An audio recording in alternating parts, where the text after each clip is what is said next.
Bonjour à tous et bienvenue à ce webinaire IMDR dédié à la méthodologie de fiabilité prévisionnelle FIDES. Je suis Michel Giraudot, expert en sûreté de fonctionnement. J'ai effectué toute ma carrière, soit 41 ans, dans 4 unités du groupe Thales, à travailler sur des systèmes électroniques.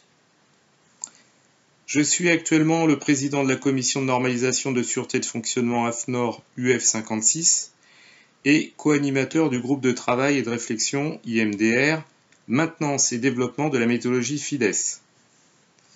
J'ai été un des co-concepteurs de la méthodologie FIDES, dont j'étais responsable du développement de la partie P-Process. Je vais vous faire une présentation de FIDES d'environ 30 minutes, qui sera suivie d'une séance de questions-réponses. Vous pourrez retrouver ultérieurement l'enregistrement de ce webinaire sur le site de l'IMDR. Qu'est-ce que FIDES? Tout d'abord, FIDES n'est pas un acronyme, mais signifie fidélité et foi en latin, en relation avec la volonté d'être une méthode prévisionnelle réaliste. Une étude sur une durée de 3 ans, menée par 8 industriels majeurs pour la Direction générale de l'armement, a abouti en 2004 à publier le guide FIDES. Sa particularité est de prendre en compte le cycle de vie complet d'un équipement électronique, de sa spécification à son utilisation.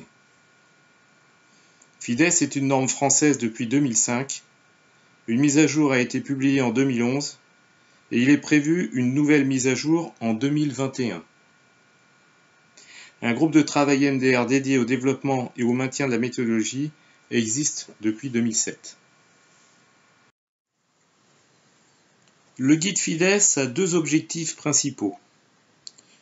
D'abord, fournir des prévisions de fiabilité réalistes, donc ni pessimistes ni optimistes, pour permettre un dimensionnement juste du système de soutien, mais également fournir des données de bonne qualité pour les entrées des études de sûreté de fonctionnement, maintenabilité, testabilité, disponibilité et sécurité.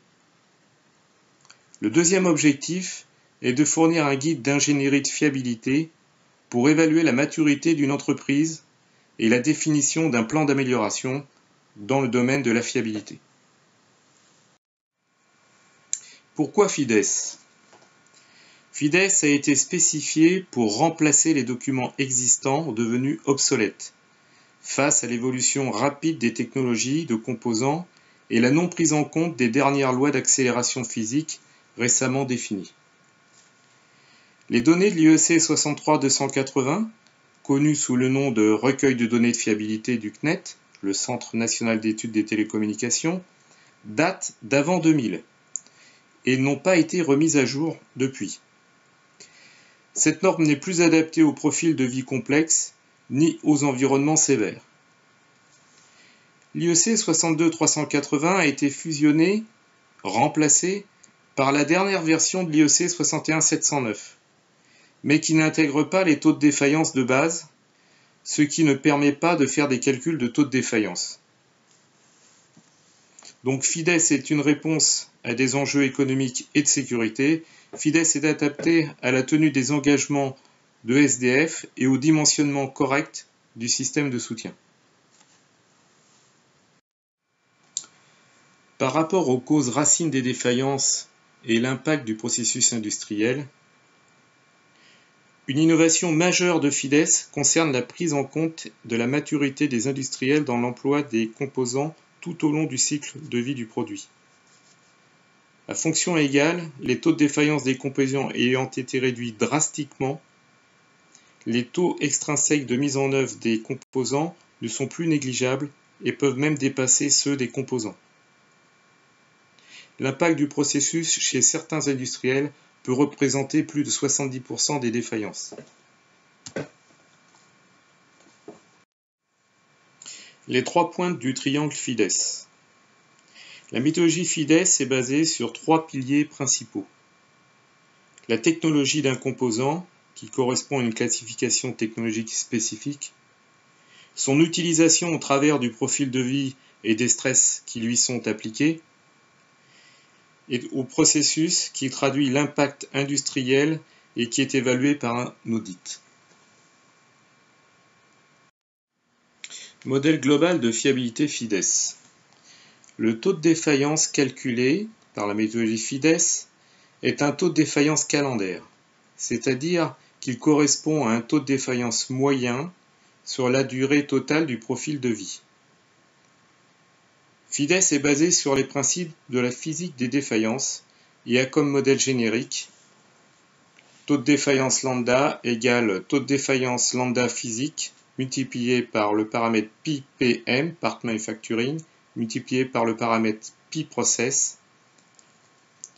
Le taux de défaillance total du composant est le résultat du produit d'un taux de défaillance physique intrinsèque à la technologie et au stress physique subi, multiplié par un paramètre lié à la qualité du composant et d'un paramètre lié à la maturité en termes de fiabilité de l'industriel, qui est évalué sur tout le cycle de vie industriel du produit. Le lambda physique est principalement additif et prend en compte le profil de vie du composant. Sur cette planche est détaillé le lambda physique. Le paramètre lambda 0 correspond au taux de défaillance observé dans des conditions de référence, principalement en ambiance laboratoire à 20 degrés, pour une technologie donnée. En fonction des stress physiques liés au profil de vie du composant, ce taux de défaillance est modifié par différents facteurs d'accélération. Ce sont les pi-accélérations liées au stress thermique, électrique, cycle de température, mécanique, voire thermomécanique, humidité relative et chimique. Mais aussi par un facteur pi induit qui est lié aux overstress potentiels subis. Donc ces stress sont en fonction du placement, influence de l'emplacement du composant. Il y a un pi application en fonction de l'environnement d'utilisation, et puis un pi durcissement pour la prise en compte de la conception des overstress, la prise en compte de la protection contre les overstress, ainsi qu'un pi sensibilité qui est lié à la technologie et la sensibilité aux overstress de ce composant. La prise en compte des overstress était une des données essentielles du cahier des charges de la méthodologie FIDES, car de nombreuses analyses de défaillance avaient comme cause racine des défaillances dues à des overstress observés aux interfaces des équipements. Overstress principalement électriques, mais pouvant être d'ordre thermique ou mécanique. Les lois d'accélération choisies sont issues de la bibliographie sur le sujet. Elles sont notamment décrites par un document américain d'Henry Livingston datant de l'année 2000. L'exemple présenté porte sur des circuits intégrés, dont le taux de défaillance est sensible à la température et au cycle thermomécanique subi par son boîtier. Les lois classiques d'Arrhenius et Norris-Landsberg, ces lois de confinement modifiées, sont utilisées. Les valeurs des paramètres des équations ont été harmonisées en fonction de l'expérience des différents concepteurs de la méthodologie FIDES. Sur cette deuxième planche, les cycles thermomécaniques des joints brasés sont également importants, ainsi que les vibrations et l'humidité. Les lois utilisées sont ici toujours Norris-Landsberg-Coffin-Manson modifiées pour les joints brasés, et la loi de puissance inverse pour les vibrations, et la loi de Peck pour l'humidité. À noter que l'influence de l'humidité sur les circuits intégrés n'intervient que lorsque le composant est hors fonctionnement. Cette planche présente le principe général de construction des modèles FIDES. Il y a trois façons différentes de construire les modèles FIDES en fonction des données disponibles. La première concerne le principe général présenté sur cette planche, la deuxième la construction du modèle à partir de données fabricants, et la troisième la reprise de modèles existants dans un autre recueil de fiabilité. Concernant le principe général, à partir des bases de données d'analyse de défaillance des industriels, on identifie pour une technologie donnée les différents types de modes de défaillance et leur répartition. Ici, pour les résistances, on pourra avoir des courts-circuits, des circuits ouverts ou des dérives, par exemple. Ensuite, on recherche les mécanismes de défaillance associés à ce mode de défaillance. Ici, on pourra avoir des corrosions, des ruptures mécaniques et autres. Puis on s'intéresse au stress physique mettant en œuvre les mécanismes de défaillance identifiés. Donc la température, l'humidité, les vibrations. Ensuite, on va rechercher un taux de défaillance de base qui sera mesuré ou issu d'une bibliographie, que l'on va introduire dans l'équation générale associée aux lois d'accélération liées au stress physique concerné. Puis on fait tourner le modèle en comparant avec les résultats du retour d'expérience pour le calibrer. Donc attention, ceci est un processus simplifié destiné uniquement à comprendre le principe général de la méthodologie FIDES. Depuis la sortie de la première version de la méthodologie FIDES en 2004, nous avons pu comparer les prévisions de fiabilité avec le retour d'expérience, notamment par une étude qui s'est déroulée sur 4 ans, baptisée PEA-REX. Celle-ci menée pour la DGA a permis de réaliser les différentes tâches suivantes. Définition d'une méthodologie de retour d'expérience, définition d'un outil commun, mise en œuvre du processus de retour d'expérience, réalisation d'analyses de défaillance sur certains composants, et enfin comparaison des prévisions faites avec la 1000 HDBK 217 et avec FIDES par rapport à la fiabilité observée. L'étude qui a porté sur 14 équipements utilisés dans 3 environnements différents, terre, air, mer, a conclu à une bonne précision de la méthodologie FIDES, bien meilleure que celle de la 1000 HDBK 217, même si elle était déjà ajustée par les industriels. À noter qu'une analyse au niveau des grandes familles de composants a également été faite et a été satisfaisante pour la majorité des familles de composants.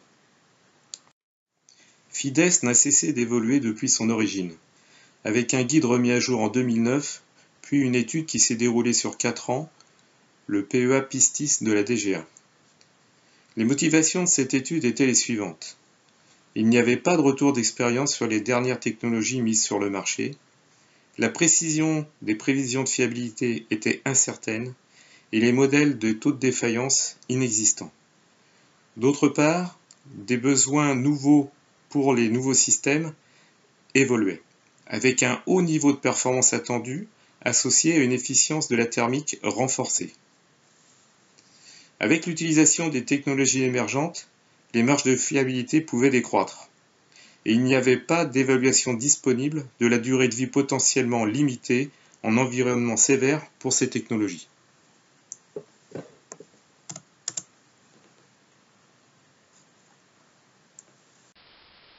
L'étude PISTIS a été proposée initialement au niveau européen, mais n'a pas pu rassembler les industriels souhaités. Néanmoins, un consortium a été constitué au niveau national, partant sur le même principe d'un autofinancement à 50% de l'étude, mais cofinancé par la DGA dans le cadre de son programme d'études amont.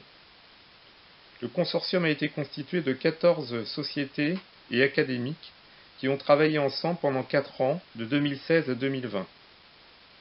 Le mandataire était Thales. Vous voyez sur cette planche les différentes sociétés qui ont contribué à ce consortium.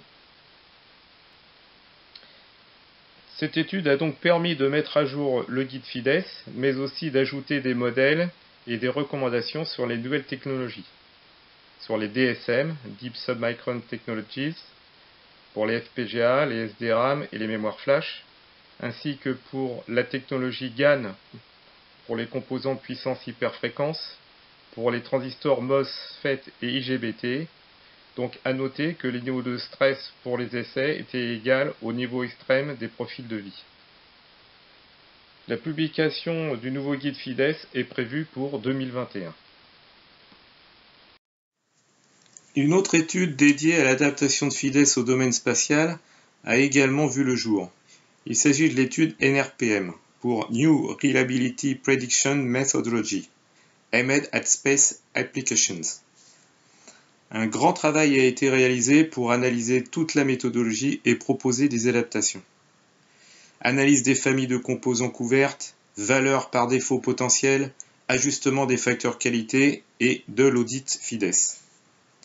Cette étude terminée fin 2020 doit être complétée pour aboutir à une formalisation au niveau ECSS, c'est le système de normes européen pour le domaine spatial. ce sera l'opportunité d'appliquer la méthodologie FIDES dans les programmes européens spatiaux. Il est à noter que la JAXA, donc qui est la NASA japonaise, et des sociétés également japonaises du domaine spatial s'intéressent actuellement de très près à la méthodologie FIDES. Les outils liés à la méthodologie FIDES. Un guide méthodologique avec beaucoup de formules et paramètres ne suffit pas à l'ingénieur fiabiliste. Il faut aussi des outils associés pour lui permettre une utilisation industrielle sur ces systèmes composés de plusieurs dizaines de milliers de composants électroniques. Avec la liste des logiciels présentés sur cette planche, on peut constater que c'est une véritable reconnaissance internationale qu'a obtenu FIDES par le développement de modules FIDES dans les principaux logiciels commerciaux internationaux. Et ceci au niveau de plusieurs pays, dont la France, les États-Unis, le Royaume-Uni et l'Israël.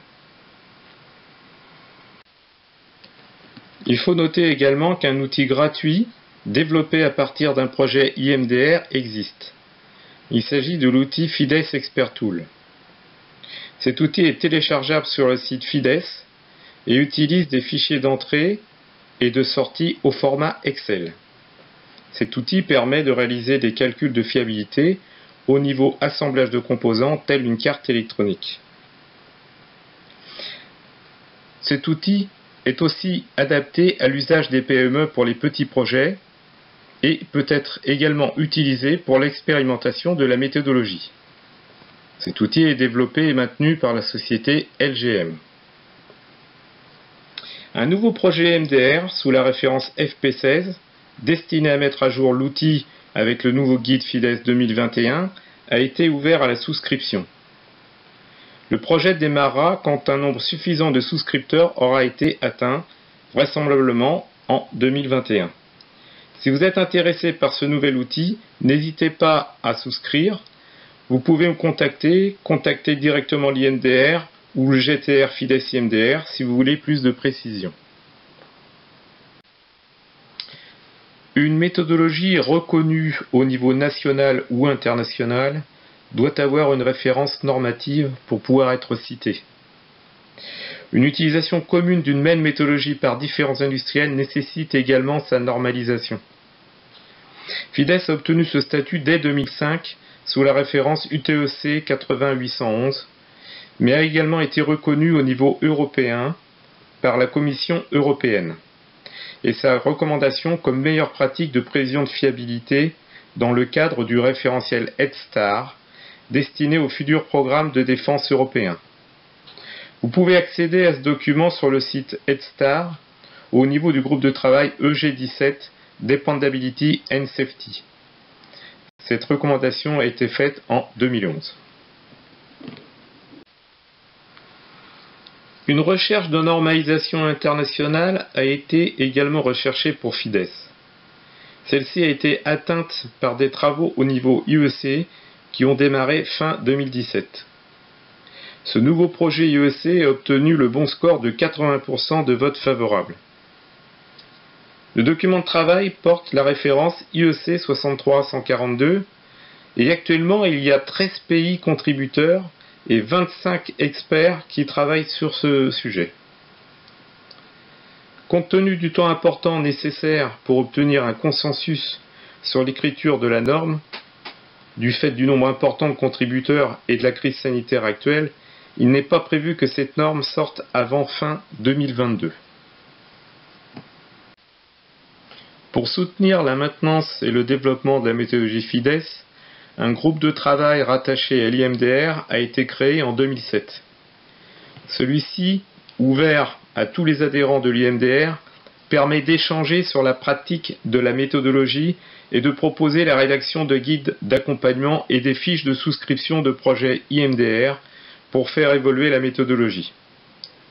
Cette mutualisation de l'effort s'est concrétisée à plusieurs reprises par le passé, notamment par la création d'un outil informatique libre de droit d'utilisation, l'outil Expert Tool, la création du site internet FIDES et le développement d'un modèle sur les capacités film plastique. Le groupe de travail se réunit 4 fois par an et organise une audioconférence mensuelle tous les premiers mardis de chaque mois pour traiter l'actualité. À ce jour, plus de 35 sociétés participent ou ont participé à ce GTR. Tous les domaines sont représentés, donc n'hésitez pas à nous rejoindre. Des sous-groupes de travail peuvent même être créés à la demande des participants. Pour soutenir la communication sur la méthodologie FIDES, un site internet a été créé. Il permet notamment de télécharger le guide et l'outil de calcul associé, l'outil ExpertTool. Un forum est également disponible pour échanger avec les utilisateurs. C'est un lieu propice pour poser vos questions. N'hésitez pas à le consulter. Une adresse email est également disponible, contact@fidesreliability.org, si vous avez des questions spécifiques à poser. Le site FIDES est régulièrement consulté par les pays du monde entier, c'est donc la porte d'entrée pour notre communication internationale. Le site FIDES, un site pour échanger avec les concepteurs et les utilisateurs de la méthodologie. En conclusion de cette présentation, FIDES est un succès qui se caractérise par un bilan très positif d'une méthodologie partie d'une page blanche en 2001 et qui a évolué continuellement depuis 20 ans. Une méthodologie basée sur la physique de défaillance qui se révèle réaliste et précise. Une progression continue de son utilisation et qui a franchi les frontières. De bonnes perspectives d'évolution à moyen terme et un succès dû également à la passion des concepteurs de la méthodologie et au soutien de la DGA. N'hésitez pas à nous rejoindre pour contribuer au développement de la méthodologie. Nous avons des idées à partager pour étendre l'utilisation du modèle FIDES. Par exemple, réaliser des analyses de sensibilité à partir de simulations de données d'entrée, définir précisément la répartition des modes de défaillance en fonction du profil de vie, notamment pour des études de sécurité, ou définir des essais accélérés d'équipements électroniques à partir des calculs FIDES.